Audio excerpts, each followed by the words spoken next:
چھوٹا تھا، تو میں ان کی تعظیم کے لیے کیا ان کی قبر کو بوسہ دے سکتا ہوں؟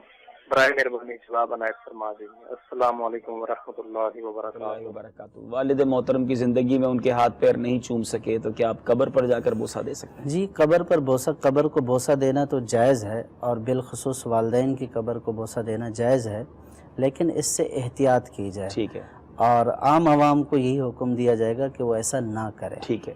اچھا، قبر پر جو والد صاحب کی قبر ہے یا والدہ کی قبر ہے، اس کی چوکھٹ کو جو قبر کے بعد جو ہے وہاں جا کر اس کو بوسہ دے سکتے ہیں؟ اصل میں ہر ایک کی چوکھٹ تو نہیں ہوتی ہے، چوکھٹ نہیں ہوتی، وہ قبر ہی کو جا کر جو ہے وہ پینتی کی طرف جا کر یا سرانے کی طرف جا کر جو ہے وہ بوسہ دے گا۔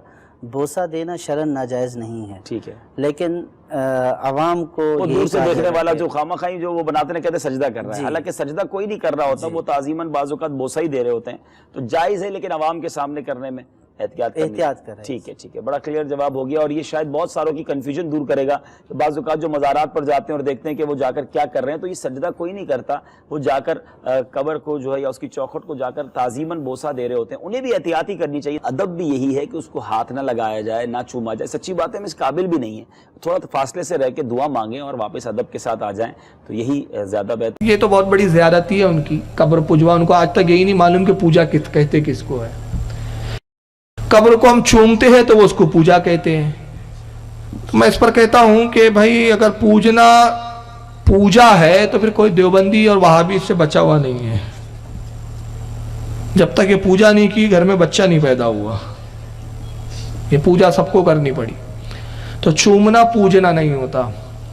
امام حاکم نے ایک حدیث لکھی حضرت ابن ابو داؤد صالح سے کہ ایک مرتبہ مروان مدینے سے گزر رہا تھا، اس نے دیکھا کہ ایک شخص قبر رسول کو بوسے دے رہا ہے، چوم رہا ہے، اپنے گالوں سے مس کر رہا ہے، گال رگڑ رہا ہے۔ تو اس نے دیکھا تو کہا کہ اے شخص، تو یہ کیا کر رہا ہے؟ کہ کیا غلط کام کر رہا ہے؟ اس کے نزدیک ایک غلط کام تھا۔ راوی حدیث کہتے ہیں فائزہ وہوا ابو ایوب الانصاری، جب اس شخص نے سر اٹھایا تو حضرت ابو ایوب انصاری تھے، جلیل القدر صحابی، وہ صحابی جن کے گھر رسول اللہ ہجرت کے بعد مہمان رہے، بڑے جلیل القدر صحابی۔ انہوں نے سر اٹھایا اور جلال میں کہا نعم، مجھے مت سکھا، میں جانتا ہوں میں کیا کر رہا ہوں۔ جی تو رسول اللہ صلی اللہ علیہ وسلم ولمعت الحجر، میں رسول اللہ سے ملاقات کے لیے آیا ہوں، میں کسی پتھر کے ڈھیر کے پاس نہیں آیا ہوں۔ تو اس حدیث میں پتہ چلا کہ صحابہ اکرام رسول اللہ کی قبر کو چوما کرتے تھے۔ اہل حدیث کے ایک بہت بڑے علامہ گزرے ہیں، شیخ ناصر الدین البانی، انہوں نے مشکات کی شرح کی ہے، اس میں ایک حدیث نقل کی ہے۔ حضرت علامہ اسماعیل کر کے ایک بہت بڑے بزرگ پہ عالم گزرے، ان کی کتاب ہے صلو علی الحبیب، یہ کتاب کا نام ہے، حبیب پر سلام پڑھو، درود پڑھو۔ اس کتاب کا حاشیہ البانی نے لکھا اور اس حدیث کو صحیح لکھا، اور یہ امام بہت پہلے کے تک وہ ایک حدیث نقل کرتے ہیں، اور اسی حدیث کو امام قاضی عیاض نے کتاب الشفا میں بھی نقل کیا ہے۔ حضرت عبداللہ بن عمر رضی اللہ تعالیٰ عنہ جب سفر پہ نکلتے تو حضور کے روضے پر آتے، سرکار کی مزار کو بوسہ دیتے اور کہتے السلام علیکم یا رسول اللہ۔ پھر اپنے ابو بکر صدیق کی قبر کو آتے، بوسہ دیتے، کہتے السلام علیکم یا ابا بکرین۔ اور پھر اپنے والد کی قبر پر آتے حضرت عمر کی، اور کہتے پھر بوسہ دیتے اور کہتے السلام علیکم یا ابا، اے میرے بابا آپ پر سلام ہو۔ اور اس کے بعد پھر ممبر رسول کے قریب آتے، جو حضور کا ممبر تھا، اس پر ہاتھ پھیرتے اور چومتے، ہاتھ پھیرتے چومتے۔ راوی کہتے ہم پوچھتے کہ حضور آپ یہ کیوں کرتے ہیں؟ فرماتے جانتے نہیں اس ممبر میں برکت ہے، اس لیے کہ یہ اس نے آقا کے جسم کو مس کیا ہے۔ سبحان اللہ سبحان اللہ۔ تو چومنا تو یہ صحابہ سے ثابت ہے۔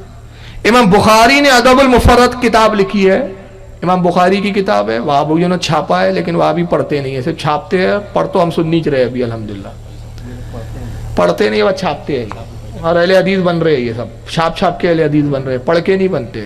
تو چومنے کی تو بہت ساری دلیلیں ہیں، صحابہ اکرام سے ثابت ہے، مزاروں کو بوسہ دینا، چومنا۔ دیکھیں، چومنے کو ہمارے اکابرین نے منع فرمایا اور اس کو بے ادبی قرار دیا ہے۔ یہ بعض لوگوں کے لیے بڑا تعجب خیز بات ہوتی ہے، بولتے ہیں یہ کون سی نئی بات کہہ دی، حالانکہ نئی بات نہیں ہے۔ آپ نے اصل میں پرانی باتوں کو پڑھنے کی زحمت ہی گوارا نہیں کی ہے۔ آپ نے جو رسم و رواج جاری ہو چکا ہے، آپ یہ تو کوشش ہی نہیں کرتے کہ یہ دیکھ لیں کہ قرآن و حدیث کے موافق ہے یا نہیں ہے، بس جو چل رہا ہے چل رہا ہے۔ ہمارے اکابرین نے منع فرمایا کہ صاحب قبر کی قبر کو چومنا مکروہ ہے۔ جب آپ مزار پہ جائیں تو کم از کم 4 قدموں کے فاصلے پر کھڑے ہوں، جیسے ان کی زندگی میں بادب دور کھڑے ہوتے ہیں، ایسے دور کھڑے ہو کر آپ نے جو قرآن وغیرہ پڑھنا ہے پڑھیں، اللہ تعالیٰ کی بارگاہ میں دعا کریں اور پھر پلٹ جائیں۔ یہ حتیٰ کہ سنہری جالیوں کو ہاتھ لگانا بھی بے ادبی قرار دیا ہے ہمارے اکابرین نے، کہ وہاں پر بھی 4 قدم کے فاصلے پر ادب سے کھڑے ہوں۔ یہ اتنا کم ہے کہ سرکار نے آپ کو قدموں میں کھڑے ہونے کی سعادت بخش دی۔ اللہ تبارک و تعالیٰ نے آپ کو موقع فراہم کیا، اس سے آگے بڑھنے کی بے ادبی نہیں کرنی چاہیے۔ اور پھر سجدہ یہ تو بالکل ہی منع ہے۔ اگر کوئی معاذ اللہ ثم معاذ اللہ صاحب مزار کو معبود عبادت کے لائق سمجھ کر سجدہ کریں تو کفر و شرک ہے، اور اگر لائق تعظیم سمجھ کر سجدہ تعظیمی کرے گا تو پھر بھی یہ ہماری شریعت کے اندر حرام اور گناہ کبیرہ ہے، اس کی کوئی گنجائش نہیں ہے، لہذا اس قسم کی اوٹ پٹانگ حرکتوں سے اجتناب۔ اچھا، ایک جو آپ نے بھی بات کی نا اس کی کہ قبر کا بوسہ لینا بھی جائز نہیں ہے، اس میں میں نے نہیں کہا، مطلب ڈلوی صاحب نے کہا، اس میں ایک بات اکثر و بیشتر عوامی لیول پہ بھی کہہ دی جاتی ہے۔ بعض اوقات لوگ جو ہیں وہ صوفی ٹائپ لوگ زیادہ کہتے ہیں، وہ کہتے ہیں جی یہ جالت کی باتیں ہیں کہ یار اہل محبت پہ فتوے لگاتے ہو، اہل محبت پہ کون سا فتویٰ لگتا ہے۔ وہ مثال دیتے ہیں کہ جی اگر کسی کی ماں کی قبر ہے، یا کسی کے کوئی اکلوتا بیٹا خدا نہ خواستہ کسی کا فوت ہو گیا ہے، یا کسی کا جناب کوئی بزرگ ہے، یا ویسے ہی کوئی عشق محبت لیلا مجنوں والے قصہ لے لیں، وہ کہتے ہیں جی کوئی اس کی اسی قبر کو کیسے ممکن ہے وہ جائے جا کے وہ 6 فٹ کے فاصلے پہ کھڑا ہو جائے۔ وعلیکم السلام ورحمۃ اللہ وبرکاتہ۔ اور میرے بھائی مسئلہ یہ ہے کہ یہ جو یہ باتیں کر رہے ہیں نا اس قسم کی، ان کو سمجھائیں کہ اللہ کے بندو عقل کے ناخن لو، عشق دے چلے نمبر لے گئے عقل والا انجے ہی عمرہ گالیاں، یہ جو آپ نے ڈاکٹرائن کھڑی کر دی ہے، یہ میرے بھائی ڈاکٹرائن تو نبی علیہ السلام نے نہیں کھڑی کی ہے۔ ابو داؤد میں، ترمذی میں، ابن ماجہ میں، سنن کبریٰ البیہقی کے اندر، المستدرک للحاکم میں صحیح سند کے ساتھ یہ حدیث ہے کہ ایک شخص ہیرا نامی گاؤں سے کوفے کے پاس سے آیا اور اس نے نبی علیہ السلام کو آ کے سجدہ کیا۔ قیس بن سعد ان کا نام تھا۔ آپ فرمایا سر اٹھا، یہ کیا کر رہا ہے؟ انہوں نے کہا یا رسول اللہ علیہ وسلم میں وہ کوفے گیا تھا نا، نجدیوں کے شہر، یہ نجدی میں کہہ رہا ہوں کیونکہ کوفے والے نجدی ہیں اصل میں، وہاں پہ میں نے دیکھا لوگ اپنے سردار کو سجدہ کرتے ہیں، تو آپ تو اللہ کے نبی ہیں، آپ زیادہ حقدار ہیں کہ ہم آپ کو سجدہ کریں۔ تو آپ نے فرمایا جب میں فوت ہو جاؤں گا تو میری قبر سے گزرو گے، کیا میری قبر پہ بھی سجدہ کرو گے؟ کہا نہیں یا رسول اللہ۔ تو فرمایا پھر مجھے کیوں کر رہے ہو؟ اگر میں سجدہ جائز سمجھتا تو بیویوں سے کہتا کہ اپنے خامدوں کو سجدہ کریں اس حق کے سبب جو اللہ تعالیٰ نے ان کے لیے رکھا ہے۔ تو اس سے ابھی نے تو نہیں کہا یا رسول اللہ یہ تو محبت کا سجدہ ہے، محبت والوں کے پہ تو فتوی ہی نہیں لگتا، یہ تو آڑے بابا ہی کہندے نے، صحابہ کرام نہیں سرے کہندے کہ محبت والوں پہ فتویٰ نہیں لگتا۔ محبت کی ابتدا اور انتہا نبی صلی اللہ علیہ وآلہ وسلم کے مبارک قدموں تک پہنچنا ہے، آپ صلی اللہ علیہ وآلہ وسلم کی مبارک تعلیمات ہیں، ٹھیک ہے جی۔ اس کے علاوہ جو بھی محبت کے کرائٹیریا ہیں وہ ردے کی ٹوکری میں، یہ بات ذہن میں رکھیے گا۔ اگر نبی علیہ السلام ایک چیز سے منع فرما دے، آپ کوئی کہے جی میں پھر بھی سجدہ کروں گا، جس طرح اعلیٰ حضرت نے ایک شعر کہا ہے، سر سوئے روزہ جھکا پھر تجھ کو کیا، دل تھا ساجد نجدیا پھر تجھ کو کیا۔ وہ کہتا ہے میں روزہ رسول کے سامنے جب سر جھکایا نا تو میں دل سے تو حضور کو سجدہ کر رہا تھا، ان طرح ان کو بھی خیال تھا کہ بھی فزیکلی حضور کو سجدہ نہیں کرنا ہوتا حرام ہے، تو کہتے ہیں میں دل سے سجدہ کر رہا تھا۔ تو میں اس پہ کہتا ہوں بڑا چنگا کام کیتا ہے اللہ دے بندے ہو، نبی تو دل خوش کیتا ہے اس طرح، وہ نبی جو چھوٹی چھوٹی بات کے اوپر اتنی گرفت فرمائے۔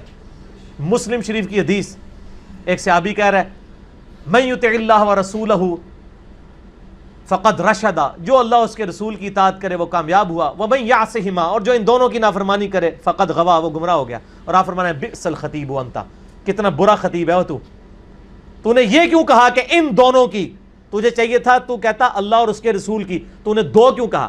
یہاں آپ کے بزرگ کہتے ہیں ہک ہے، ہک ہے، ہک ہے، جیڑا ہک کی ڈھوں آکھے او کافر و مشرک ہے، اور نبی علیہ السلام کیا فرما رہے ہیں؟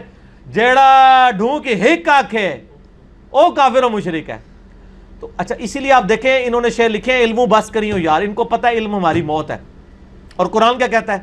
قل رب زدنی علما، اے نبی آپ بھی اللہ کے حضور دعا کی ہے کریں کہ اللہ میرے علم میں اضافہ کر دے۔ قل هل يستوي الذين يعلمون والذين لا يعلمون انما يتذكر اولو الالباب، اے نبی فرما دیجئے علم والے اور بغیر علم والے برابر نہیں ہو سکتے، نصیحت تو حاصل نہیں کرتے مگر عقل والے۔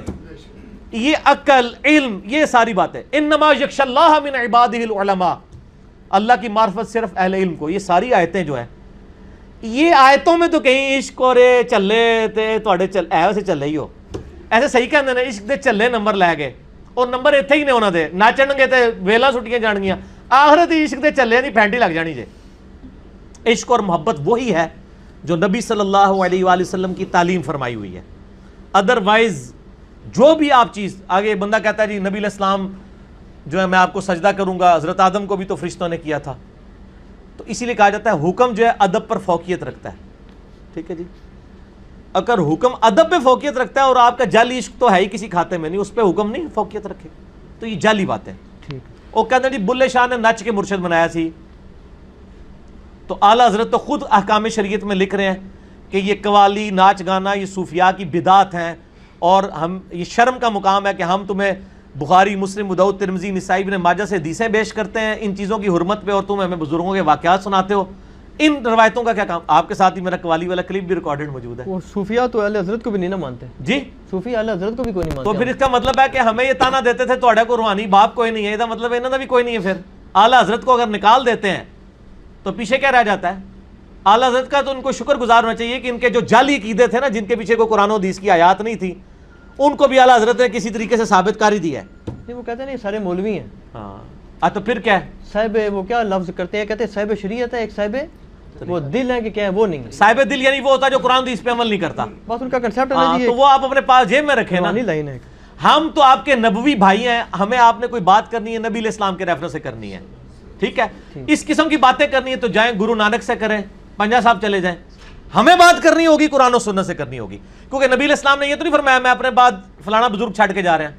آپ نے فرمایا تھا 2 چیزیں چھوڑ کے جا رہا ہوں، اللہ کی کتاب اور میری سنت. اور غدیر خم پہ فرمایا اللہ کی کتاب اور میرے اہل بیت، اور اہل بیت کا احترام کرنا، اللہ کی کتاب کو پکڑنا.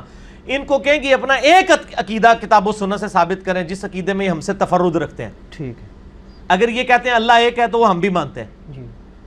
یہ عقیدہ نہ ثابت کریں. انہوں نے جو عقیدے اپنے جعلی بنائے ہیں نا، کوئی ایک عقیدہ قرآن و سنت سے ثابت کریں، نہیں ثابت کر سکتے اللہ کے فضل سے.